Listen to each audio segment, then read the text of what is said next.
Hello there, morons. It's Victor. Let me just go say a quick hello to you guys. Make sure this is working. Hi guys, I got a new contraption here. Is this working? Okay. Whoa. Yeah. I got a new little thingamajiggy to attach the suction cup to attach the GoPro to the glass. I gave my other one away to Kat McDowell because she's in Japan now. And whoops, gotta make it sharp right here. She's in Japan now, and she's touring with her husband. We met her last week, and that was cool. That was a lot of fun. And I noticed that she won a GoPro doing something. I don't know what. I think a guitar contest. I noticed she had that, so I thought she should have my suction cup. So I got a new one. This one's a little bit different. I thought I ordered the same one, but it's a little bit different. But they're all the same, whatever. Anyway, this is by a company called. I want to tell you the company because it's kind of a cool company. I think I like their products. In case you're thinking of buying one, what the hell is the name of the company? Just a minute. It's called Jesus Christ. Sorry for all the flipping around while I read this. It's called Smatree. Smatree. Are you all confused now? Smatree, and they did not sponsor this video, but I like their products. So if you're interested in a GoPro suction cup thingamajiggy, Smatree is pretty good. Man, I don't know, it might be a little bit on the slightly expensive side. They're not the cheap ones. You can buy a lot of cheap crap on there, but these are pretty good. Anywho, today I want to talk about TCK kids and my experience, or my imagined experience with them. TCK kids is a term I picked up from a user named Soul of Bass. I think his real name is Joshua. It's not Joshua. I always think it's Joshua, but it's like Josiah, I think. Anyway, he's a really, really cool guy. Josiah, if you're, I should just call you just Soul of Bass, because I have no confidence when it comes to your real name. But if you're listening to this, it was great to meet you again. He came to Japan. He's been in Japan twice, and we have a really weird relationship in that we only meet every 2 or 3 years. And he's a cool guy, and he came to Japan about a month ago, I guess. And we just have dinner, and we have a few drinks, and we talk about life and stuff. He was good enough to inform me that I could lose a little weight. I have put on some daddy pounds since the baby. Thanks, man. Thanks for pointing that out. But yeah, I've actually put on like 5 kilograms since the baby was born. But I've also put on a lot of muscle. Like, I'm stronger than ever. I think it's because I'm carrying the baby around like every day. Which, it's not that heavy, but if you're just constantly carrying a baby around, or even 30 minutes a day, just builds your muscle. But anyway, we should sell that as a new diet regimen. You sell a baby in a box, right? Carry this baby around every day for 30 minutes and you will lose weight or gain muscle. You'll probably put on weight like I have. Anyway, Soul of Bass. Let me get to the topic here. Soul of Bass is a TCK, a third culture kid, and it's a term that apparently is pretty common, but he talks about on his channel. He's not a prolific vlogger, but compared to me, who is? But he's a very nice guy, very intelligent, and very musical and creative. And this is what is, I suppose, the selling point on this topic, is he was born in Canada but raised in East Asia. I believe he lived in Malaysia and Thailand and maybe some other countries. And he's a nice guy, very intelligent. I believe he's also teaching. I don't know the specifics of his personal life, and probably best that I not get into that anyway, because it's not the point. But it's an interesting topic, and I wouldn't say I'm necessarily a third culture kid, though I was born in Peru, excuse me, and I was raised primarily in the United States. Now, I say primarily because those are my formative years were in the United States. I spent time all over in many different states, and now I live in Japan. I've been in Japan for longer than I've been anywhere in my life. So I've been in Japan now 24 years, and I think I left the US when I was about 21 or 22. 22, I think. And I went to the US when I was 20. I'm sorry, 1 year old. I was just a year old. I was just a year old, and my parents immigrated. Is it immigrated or emigrated? I always get those confused. Immigrated to the United States. Somebody look that up and correct me. And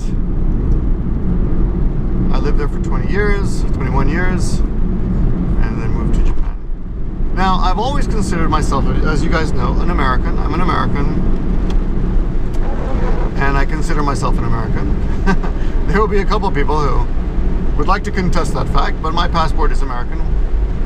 And I wouldn't say I'm proud of being an American, because I think it's kind of strange to be proud of something you were brought to. You had no choice. It's not like I accomplished anything by being American. But I'm quite well, thankful. I'm thankful. I'm appreciative.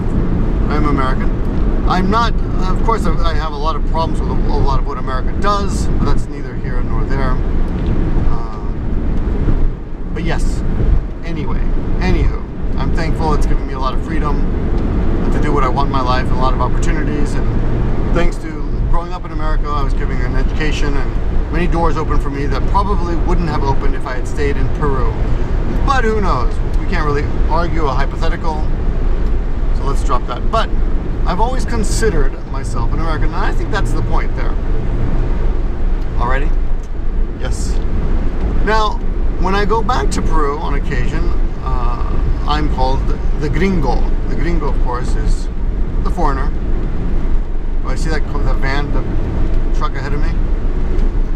I feel like something's going to drop out of that thing and come shooting right into this car.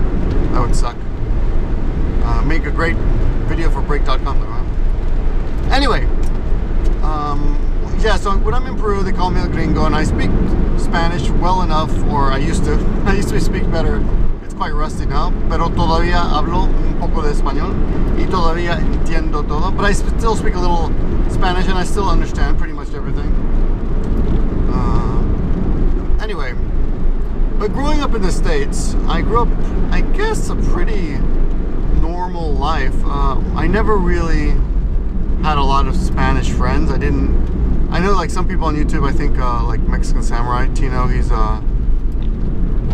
talks about La Raza, and he's into, you know, being Latino and all that stuff, and I'm not really like that. I'm what would you call someone like me? I'm a ripe banana, a little brown on the inside, white on the outside. I don't know if there's a name for that, but I pretty much was raised with white people, so I pretty much considered myself white, I guess. I mean, culturally speaking. Though growing up, you know, we spoke Spanish in the household, and there were certain things my parents said that were definitely Spanish, definitely culturally Spanish. I think I mentioned in a previous video, one of the LG videos, that that in my family, for example, I think in Latin American culture, it's typical to take a picture of the mother and child in the bath nude. And it's considered kind of a family portrait kind of thing. Little things like that. We, of course, certain foods. New Year's Eve, we eat a certain number of grapes on New Year's Eve to ring in the new year. It's considered good luck. My mother's definitely has many superstitions, or, you know, culture is superstition, and you can argue, but religion as well sometimes. But yeah, there are many things that my mother did growing up that I think were probably due to the fact that she's Peruvian. My father did his best to integrate us into the American lifestyle, and the way he did that was by reading the New York Times book review and finding out what books what should be in our canon, you know, what books all of us should know, he should know, to be able to understand cultural oh shit, I'm stuck between two trucks here, to appreciate and understand cultural references, right? Which is important when you live in a country, I think, and something, of course, that I lack here in Japan. There are many cultural references, I'm sure, that Japanese would make that I just wouldn't get at all. Oh, that van, that truck just boomed. Oh shit, now this guy. Can I go through you? Can I do the same thing? Let's try that. I'm gonna follow this guy. Okay. Drive like a maniac. Okay. Anyway, I'm very grateful to my father for doing his best to educate us as children. And I'm not talking about just sending us to the best school that he could afford to put us in.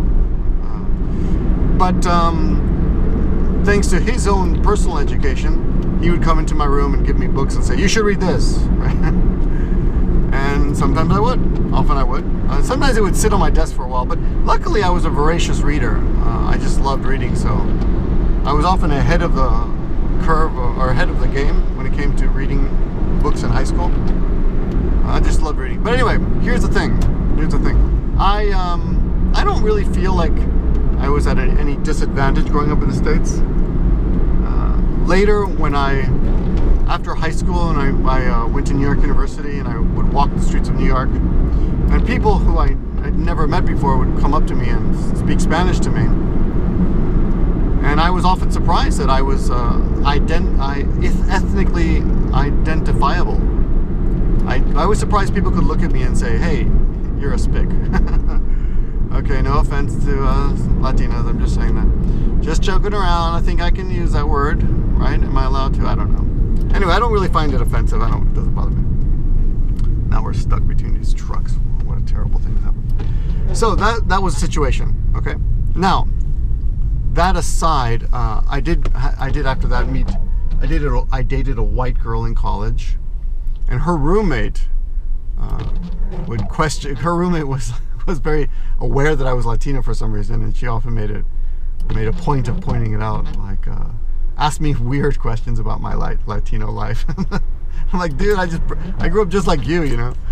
All my kids were white growing up, and there were only one or two black kids in my school, and one or two Latinos too, I'm sure, but we didn't, you know, we were like white Latinos, you know what I mean? Like I say like too much.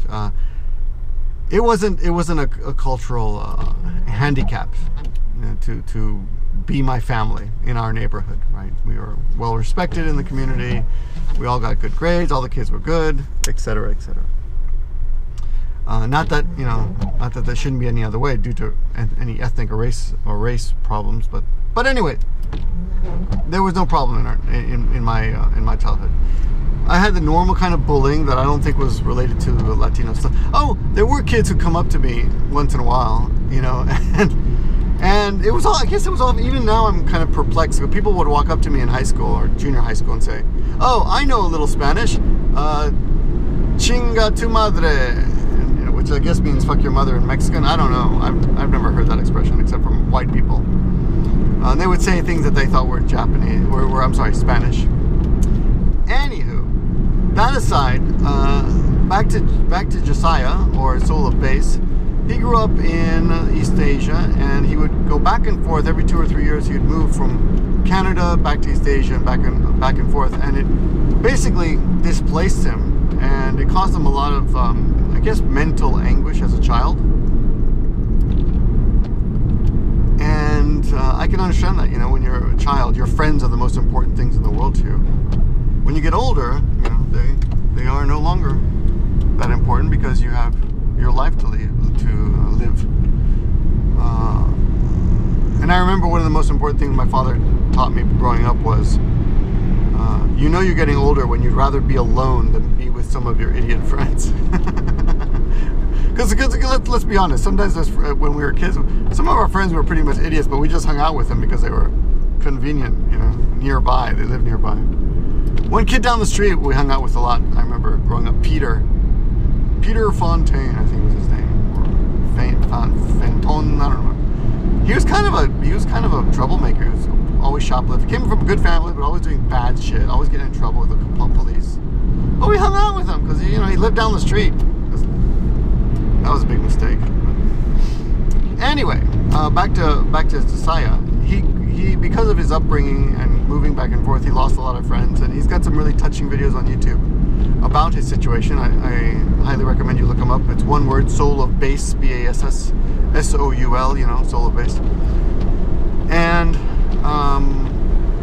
as much as I guess I would like to say I understand, I really don't, because I never had that kind of pain in my childhood.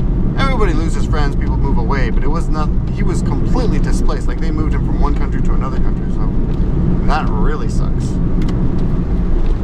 Anyway, the reason I'm making this video, a couple of reasons, is because my son is half now, and I guess the culture difference is going to be relevant soon, as in he will he will definitely have my culture. I'm going to do my best to teach him everything I know, empty my brain into him so he becomes as much a little me as possible. Of course, that will be impossible, but I'll give him as much of myself as I can.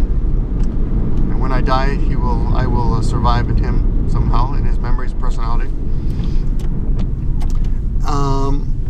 But yeah, I will do my best to make sure he understands American movie references, you know, things like we're not in Kansas anymore. He should understand what that means, and you know, sleeping with the fishes, all the movie expressions that every American knows growing up. I hope he will understand. I will make sure he understands. As far back as Wizard of Oz, yes. But anyway, so that's gonna happen. But this is a long intro. But I've been asked already in the comments about bullying and how, if I'm worried or not about that, because obviously it exists here in Japan. But my argument to that is simply that, hey, I was bullied in high school too. I mean, not a lot, a little bit, just normal stuff. You know, there's always some bully right out there, and we even bullied the bullies. You know. Oh, I remember this kid, Chris. What was his name? Was Chris.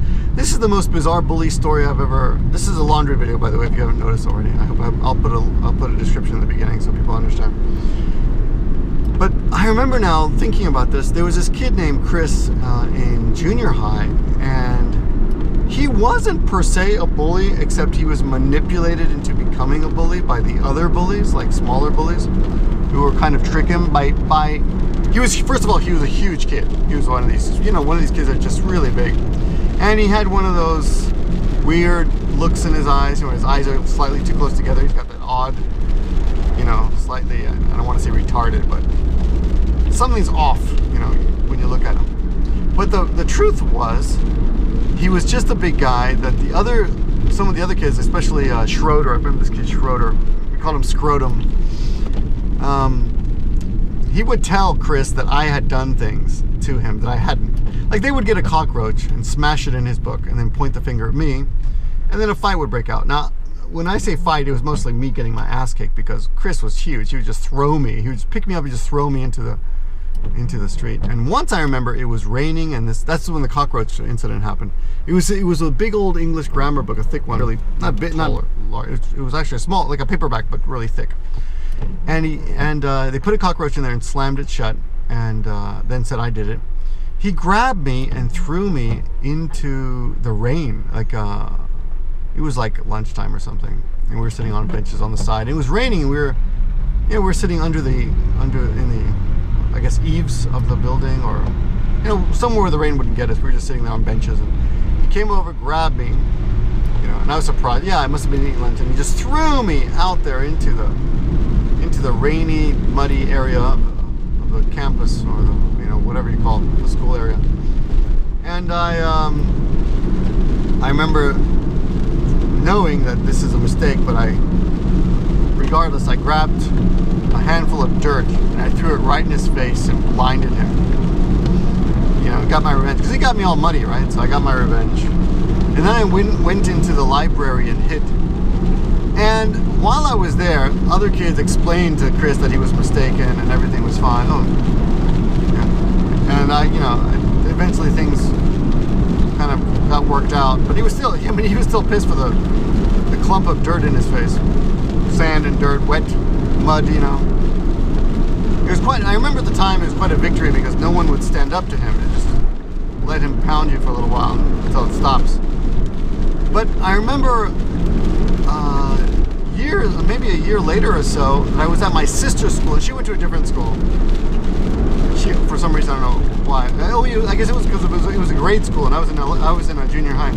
So we went to the grade school, and his mother was a teacher there, and she was the most beautiful and nicest teacher around.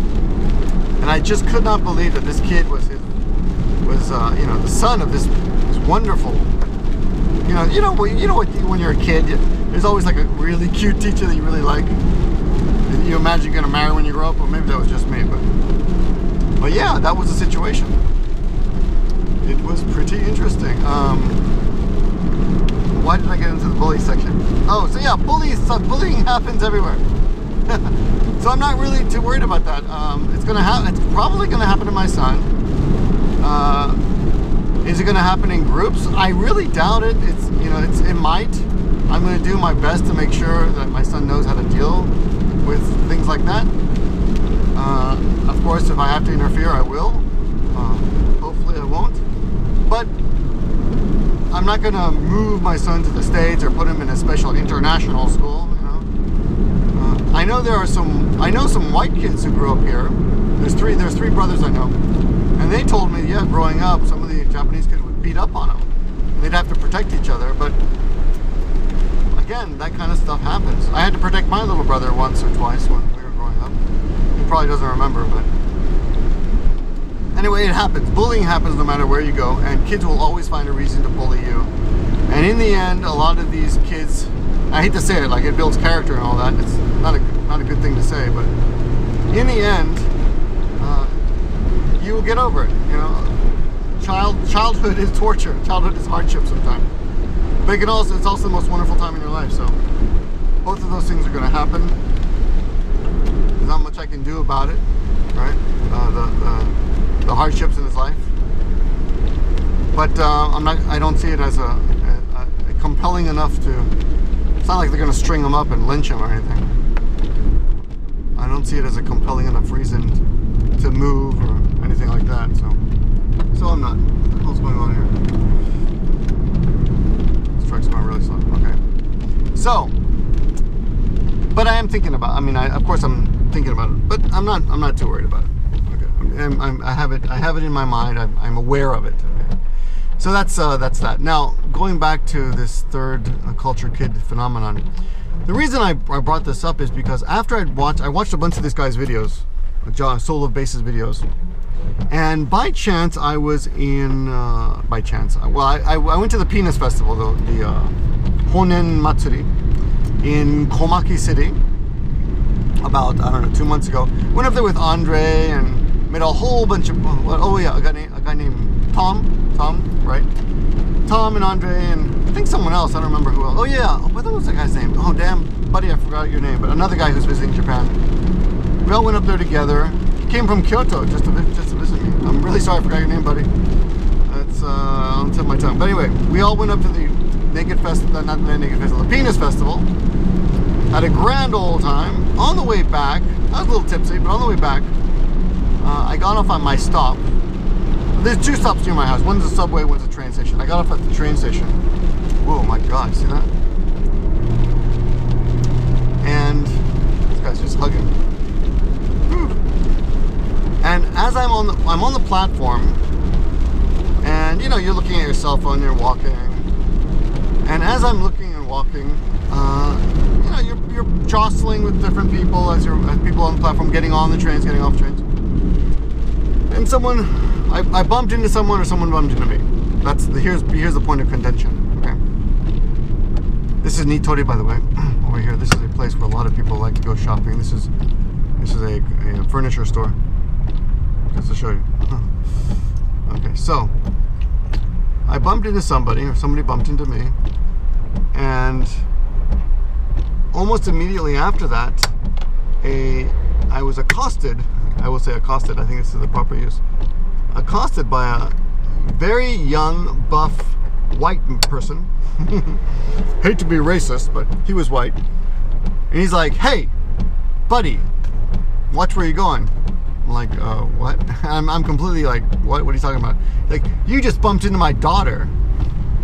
And I said, no, I don't think I did. I think maybe she bumped into me, but anyway, this guy was extremely aggressive. And he said, she's only a little girl.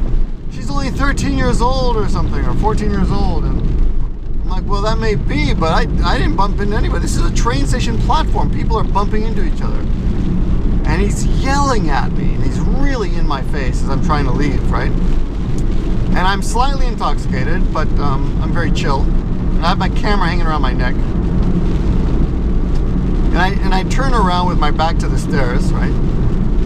And he's just yelling at me. He goes, "Have you been in Japan so long that you have lost your..." Oh no, well, I don't remember what he said. Like, what did you lose your manners in Japan or something like that? Something about Japan. I said, actually, I've been here for 24 years. And he said, oh right, oh really? And he said, well, I grew up in Japan. And then he starts like yelling at me in Japanese, and he asked me in Japanese, so you live here, huh? So you understand what I'm saying, right? And I said in Japanese, yeah, I understand. Like, he was obviously trying to phase me, or jostle me, or not jostle me, kind of throw me off balance with his Japanese. Oh, he's great. His Japanese was amazing, to be fair. But so what? So you can speak Japanese really well. Good for you, right? I'd say he was about 35 or so. Right? Well, he must have been older because he had a 14-year-old daughter. So let's say he must have been at least 35.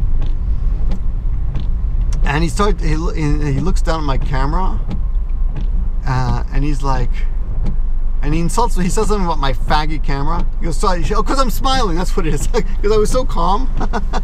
I'm sitting there calmly smiling at him as he's yelling at me. And it's funny because when I was younger, I might have been scared or nervous or something. But I was just like, wow, this guy's really like off his rocker. This guy's really angry, man. Wow. I feel almost like a hippie, I'm so calm. And he looks down, he goes, quit, what are you doing standing? I don't know what he says. Almost something like, what are you doing standing there smiling and looking at your faggy little camera? And I said, oh, so it's homosexuality you have a problem with. I said, look, buddy, well, it's apparent that you're angry and you look like you want to hit me, so, oh yeah, this is what it was. I remember now, I was wearing sunglasses, and I'm pretty sure that, I'm not sure. I think most people would agree that people who wear sunglasses often look douchey because you can't see their eyeballs. And people who smile and wear sunglasses, they can look pretty annoying. So I'm standing there wearing sunglasses because I just came back from a day trip, sunny day, staring at penises all day. I didn't want to be blinded by a penis, shiny wooden penises at the penis parade. So I'm standing there smiling, and he's obviously getting angrier and angrier. And I'm not backing down, I'm not backing away, I'm just standing there listening to him. And he insults my camera saying it's faggy. So I said, it's obvious you want to hit me, so go ahead. So I took off my glasses, I said, go ahead, hit me, let's get it over with. Right? Because I knew he wouldn't. And he didn't. He goes, I don't want to hit you, that's not going to solve anything. He said, well, what would you like me to do? And he said, I want you to apologize to my daughter. And I honestly had no idea which of those hundreds of people that were on that platform, was his daughter. I said, well, which one is she?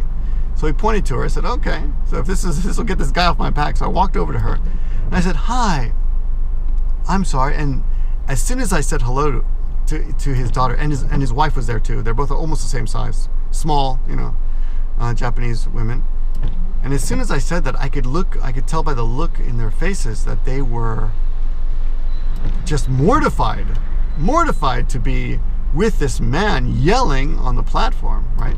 And she's Japanese, so she's probably even more mortified. And of course, all daughters are mortified by anything their fathers do. Oh my God, my father farted. Or my father talked to my friends. Even guys are mortified by their parents. Everyone's mortified by their parents. So I walked over and I said, hi, I'm sorry. Apparently I bumped into you. Are you okay? She said, yes. I said, I'm really sorry. I just want to apologize. I said it very clearly so there could be no mistake. And I looked at the guy and said, can I talk to you for a minute? Like, very, very laissez-faire kind of attitude. Okay, now let's have a little chat. I took him to the side. I said, buddy, I only apologized to your daughter to help you save face, but I don't think I did anything wrong, right? And then he started yelling at me again. But then his train came. And he's like, I don't have time for this, and he left. And that was it. That was our exchange, right? Oh my God, there's a truck hugging my ass. Look at this. You guys can see this. I don't know if you're going to be able to see this with a GoPro because everything looks far away, but let's see if I can take off this GoPro for a minute. Well, I can't. Well, take my word for it. There's a van, there's a truck, a big Isuzu truck, green truck, hugging my ass right now. If I'm crushed by a green truck, you'll know why. So anyway, but after I left there, I was kind of impressed with myself for being so calm about the whole thing and not biting or buying, as we say in Japanese. When you're like picking and trying to pick a fight, we say kenka o uru. Uru means to sell. So you're basically selling a fight, right? So it appeared to me that he was trying to sell a fight. And I was like, I wasn't having any of it. I said, I'm not going to fight. This is just silly. It's just a silly conversation we're having. But I was impressed with his situation. Like, he was obviously enraged. I mean, he was really like, he was just like seething, spittle coming out of his mouth, you know. And I was just wondering about this guy. Like, what kind of life does he have here in Japan? And the other thing was that I felt an automatic kinship with him because, of course, my daughter, my son had just been born about 2 months earlier, or a month. I got a month ago at that time, right? So I was going home actually to see my wife and son, where another fight awaited me, by the way, because he was pissed off that I was gone all day at the Penis Festival. And anywho, I felt like I shared a kinship with this man who had a daughter in Japan. But at the same time, I was like, wow, this guy gets angry because people bumped into his daughter. But this is Japan. People bump all the time. And after that, I became very, very aware of how many people bumped into me without saying I'm sorry. And believe me, it's a lot. Like, a lot of people bump into you without saying you're sorry in Japan. And to be honest, it's not so much that they're rude. It's just that if you said sorry to every person you bumped into on a crowded subway platform or a subway car, you would just never get anything done. Your tonsils would just fall out of your mouth, out of your throat, and probably trap your esophagus, and you'd die. You'd just choke to death. He died because he apologized too much, officer. I don't know what happened. It's a very rare case, but it does happen. Okay, so yeah, I was just wondering about this guy, and the only thing I could come up with was, of course, the Soul of Bass videos that I've recently been listening to, which pointed to TCK kids, or, TCK, which is third, say it together, ladies and gentlemen, third culture kids. Is that right? Is that the expression? Right. And I thought, well, this guy, maybe he's, he said he grew up in Japan and his Japanese was good enough that I could tell he'd probably gone to school, high school here. He was extremely fluent. It was also a bit like he could do the rough Japanese. Like, my Japanese is not better than 95% of all the foreigners, but 95% of all the foreigners suck, so it's not really that impressive. You know what I mean? Like, I can completely get by here, but I can't talk to you like, I can't speak the equivalent of like Bronx accent, or I can't speak thug Japanese. I don't speak thug Japanese, and I've never really made a concentrated effort to it either. I think Tikio Sam can, by the way. I don't know about other people, but I think any Japanese person can speak thug Japanese if they try, but they have to actually, they have to be in a situation where it's necessary, which is rare because there are very little physical or even verbal altercations here in Japan, which is great. One of the great things about Japan. You don't have to worry so much about violence. Even with this guy, like, I was not really worried he's going to punch me, or he was going to really hurt me in any way. I was more interested in how angry he was. It was kind of fascinating to me, partially because I was very calm. Yeah, the more excited other people get, the calmer I get. I'm a great person, by the way, to have in a panic situation. If there's an earthquake and everyone's screaming, I suddenly, everything becomes, it's like one of those slow motion movies. Like, suddenly the sound is dimmed low and everything's slow, and I'm very calm. So something I don't know why I am, but yeah, I'm quite satisfied with my ability to deal with panic situations, real panic situations. I'm often able to create a panic out of nothing. Like, oh, we gotta get this done quickly. Oh, I gotta call this person. But that's not a real, dangerous situation. Also, if I'm panicking by myself, forget it. If I'm the only one panicking about my own little private crisis, then I'm no good. But if everyone else in the world is going crazy, then I'm the best person to have. There you go. I'm just discovering things about myself, as I talk to you. Anyway, I always felt like I wanted to talk with this guy more. This violent guy on the train station platform. I wanted to meet him. He was British. He had a very heavy British accent. So obviously he'd been back and he was very British. He was culturally British, but his Japanese was so good that I maybe incorrectly, but I assume he is a TCK. And maybe, you know, he doesn't know how to deal with me. Yeah. So that's my little story. Maybe growing up in two different cultures does offer you a lot of great opportunities and et cetera, but at the same time, maybe it also makes it difficult for you to do many things and get along in life. Maybe you don't know how to deal with your own kind, so to speak. Like culturally, although he's British, I'm American. We are separated by a common language. Who said that quickly, right? Yeah, maybe growing up in Japan has made it impossible for him to know how to deal with other foreigners properly, or like a human being. I don't know. But anyway, that is my video for today. Thanks for watching this long-ass video. As usual, I do appreciate your tuning in to my long-ass videos. And if you get to the end, let's see, mention what's your favorite bird. That's the question. If you get to the end, what's your favorite bird? Just 3 ducks just flew overhead. What's your favorite bird? Okay. And let me know what you think about, you know, growing up in a different culture.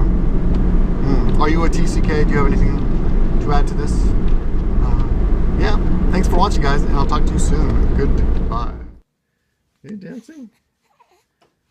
You're dancing a minute ago there. You're dancing? No?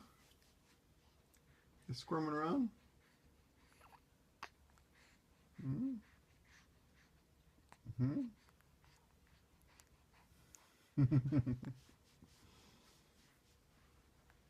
Don't scratch your eyes.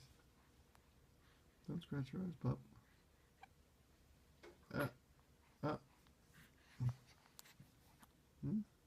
Some whiskey? No? Some beer? No?